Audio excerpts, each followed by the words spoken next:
ఇక మన తెలుగోళ్ళు మన పాతకాలం వంటలన్నీ మర్చిపోయి దही వడ, దही బల్ల అనుకుంటా స్ట్రీట్ ఫుడ్ కోసం రోడ్ మీద పడుతున్నారు.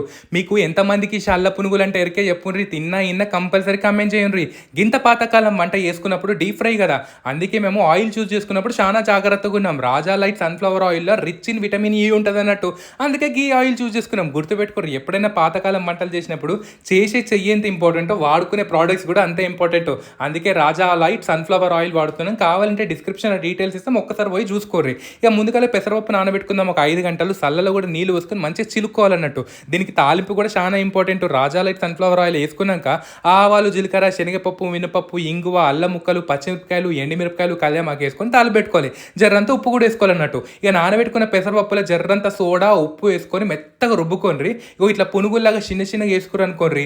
అందులో డైరెక్ట్ సల్లల గరం గరం వేసేయాలి. చూసిరా ఎంత లైట్ కనబడుతున్నాయో ఆయిల్ అంటే అట్లా ఉంటుంది అన్నట్టు. మంచిగా కొత్తిమీర వేసుకొని ఒక అర్ధ గంటనక తినాలి.